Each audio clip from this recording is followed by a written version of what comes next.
नमस्कार बच्चों। छठी कक्षा के बच्चे, आप पहले प्राइमरी स्कूल में पढ़ते थे, अब आप हाई और सीनियर सेकेंडरी स्कूल में आ चुके हो। तो सबसे पहले मैं आपका स्वागत करती हूँ। तो जब भी हम कोई नए कार्य की शुरुआत करते हैं तो सबसे पहले हम ईश्वर से प्रार्थना करते हैं। तो हमारे आज के विषय में भी हम हमारी पहली कविता प्रार्थना ही करने जा रहे हैं। आप सुबह उठकर घर में भी प्रार्थना करते हो, स्कूल आते हो तब भी सुबह सबसे पहले आपको प्रार्थना ही करवाई जाती है।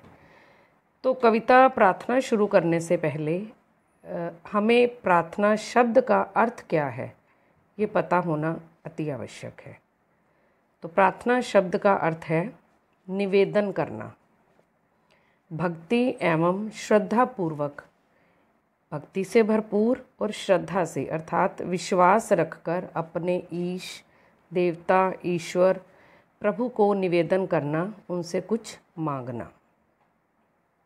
आप भी करते हो ना, ईश्वर से मांगते हो कुछ, हमें ये चाहिए, प्रभु हमारी रक्षा करना, हमें ये देना। तो सबसे पहले हम कविता का उच्चारण करेंगे, क्योंकि आपको कविता बोलनी और लिखनी दोनों आनी आवश्यक है। तो आप सुनोगे कि कैसे कविता का उच्चारण करना है। हे ईश्वर, हे भगवान, हम सब बच्चे हैं नादान, तुम ही हो माता पिता हमारे, भाई बंधु सखा हमारे। ये बच्चे स्कूल में अपनी यूनिफॉर्म पहनकर प्रार्थना कर रहे हैं। माता पिता की आज्ञा माने, गुरु का आदर करना जाने, देश प्रेम पर बलि बलि जाएं, दीन दुखी को सदा बचाएं, आगे कदम बढ़ाते जाएं, कभी न पीछे हटने पाएं, करें किसी से नहीं लड़ाई, करें किसी की नहीं बुराई, पढ़े लिखे हम खेलें खाएं, भारत देश की शान बढ़ाएं, इसका मान न घटने पाए, चाहे प्राण भले ही जाएं, फैले चहूँ और हरियाली, सबके घर में हो खुशहाली, देश हमारा बढ़ता जाए, होकर बड़े कीर्ति हम पाएं। तो इस प्रकार बच्चों हमने कविता का उच्चारण किया है। तो आपको भी ऐसे ही कविता को गाना है, गाकर समझना है। अब आपने कविता जब हमने उच्चारित की तो कुछ नए शब्द भी सुने होंगे, तो मैं साथ साथ उनके अर्थ भी आपको बता देती हूँ। सबसे पहले हमने बोला था, हे ईश्वर, हे भगवान, हम सब बच्चे हैं नादान। नादान का अर्थ है यहाँ पर भोले भाले, छल कपट रहित। बंधु, तुम ही हो माता पिता हमारे, भाई बंधु सखा हमारे।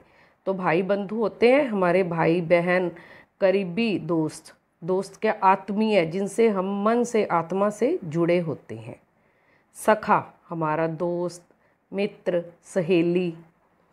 आहें, आहें का अर्थ यहाँ दुख दर्द, हम गरीबों की आहें मिटाएं, दीन दुखियों की आहें मिटाएं। आज्ञा, गुरुओं की आज्ञा को माने। तो गुरुओं की आज्ञा क्या होता है? आदेश। गुरु होते हैं माता पिता भी और अध्यापक भी, तो आदेश उनका जो हमें वो देते हैं। आदर, आदर करना, मान सम्मान करना, इज्जत करना। बलि बलि जाएं, बलिहार जाना, कुर्बान करना, स्वयं को न्यौछावर कर देना। दीन, गरीब। मान, इज्जत, आदर, सम्मान। प्राण, सांस, चाहे प्राण चले ही जाएं, हमारी सांस चाहे रुक जाए। चहूँ, चारों दिशाओं में, चारों तरफ। बच्चों चार दिशाएं कौन सी हैं हमारी? पूर्व, पश्चिम, उत्तर, दक्षिण। तो चारों तरफ, चारों दिशाओं में। कीर्ति, शोभा, इज्जत, यहाँ भी इसको लेते चार चांद लग जाना, जैसे शोभा बढ़ जाना किसी की। तो अब बच्चों मैं आपको इन पंक्तियों का सरलार्थ करवाऊंगी, आपने इसको ध्यान से सुनना है। सरलार्थ शब्द का अर्थ होता है सरल शब्दों में अर्थ। सरल का अर्थ है आसान, कि जिस आसान भाषा में आप इन पंक्तियों का भाव अर्थ समझ सकते हो। पहले हम इसके अर्थ करेंगे, तत्पश्चात हम इसकी व्याख्या करेंगे। तो सबसे पहले शुरू करते हैं पहली पंक्ति से। हे ईश्वर, हे भगवान। तो यहाँ पर बच्चे हाथ जोड़कर अपने ईश्वर प्रभु से प्रार्थना कर रहे हैं, हे ईश्वर हमारे, हम सब कि हम जितने बच्चे भी तुम्हारी प्रार्थना कर रहे हैं सब नादान हैं। नादान का अर्थ है भोले भाले हैं, हम छल कपट नहीं जानते। तुम ही हो माता पिता हमारे, पालक हमारे, पालन करने वाले, पालनहारे। जैसे हमारे माता पिता हैं तो सही में तो हमारे माता पिता आप हो। भाई बंधु सखा हमारे, हमारे भाई बहन रिश्तेदार दोस्त मित्र सहेली सब कुछ ही आप हो। अर्थात बच्चों ने यहाँ पर ईश्वर से कहा है कि हम आपके आगे झुके हैं, समर्पित हैं आपको।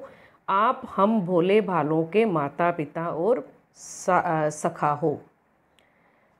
आगे है, करें सभी से प्रेम सदा हम क्या करें? सभी से ही प्रेम करें। करें सभी के दुख दूर हम। अगर किसी व्यक्ति को देखें कि उसे किसी प्रकार का भी दुख है तो हम उसके दुख को पूरी तरह से दूर कर सकें। हमें ऐसी शक्ति दो, हम पर कृपा करो। सबका भला हमेशा चाहें। सबका, सबका अर्थ है यहाँ पर कोई भी हो जो इस दुनिया में है, जीव जंतु पक्षी नर, सबका ही भला हम चाहें मन से। हमारे मन में एक ही इच्छा हो कि हमने सबका भला करना है। मिटा सकें दुखियों की आहें। मिटा सकें, मिटाना।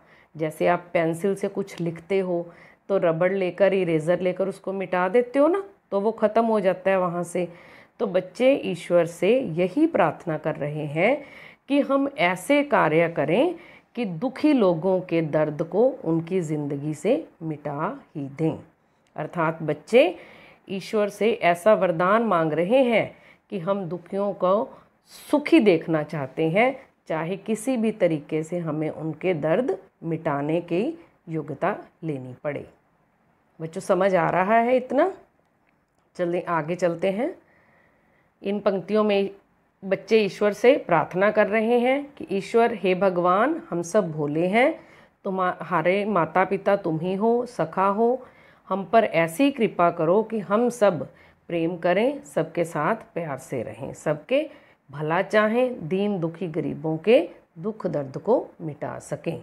आगे था कि हम माता पिता गुरुओं का आदर करें। हे प्रभु, हम इतने समझदार बने कि सदा अपने माता पिता गुरु अध्यापक, क्योंकि सबसे पहला गुरु होती है माता, घर में माता पिता गुरु हैं, और जब हम विद्यालय में जाते हैं तो वहाँ हमारे अध्यापक ही हमारे गुरु हैं। तो हम माता पिता गुरु अध्यापक जनों का आदर करें, कहना माने। हम देशभक्त बने और देश की खातिर अपनी जान भी कुर्बान कर दें। दीन दुखियों की मदद करें, गरीबों की हमेशा मदद करें, ऐसी कृपा हम पर करो। प्रभु, हम सदा उन्नति करें, आगे ही आगे बढ़ते जाएं, कभी भी पीछे ना रहें।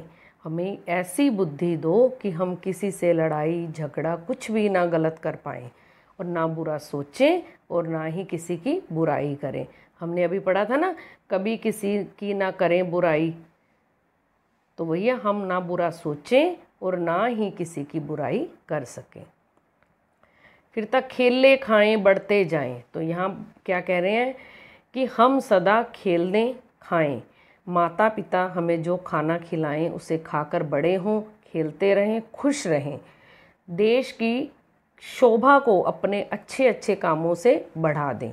देश की इज्जत मान सम्मान शोभा कभी भी कम ना हो, चाहे इसके लिए हमें अपने प्राण भी न्यौछावर क्यों ना करने पड़े। चारों तरफ फैले हरियाली, चारों तरफ चारों दिशाओं में हरियाली फैले, हर तरफ खुशहाली हो। खुशहाली का अर्थ यहाँ है हर व्यक्ति खुश हो, किसी के माथे पर भी दुख की शिकन ना हो। हमारा देश उन्नति करे, आगे बढ़ता जाए, तरक्की करे और देश की शोभा कीर्ति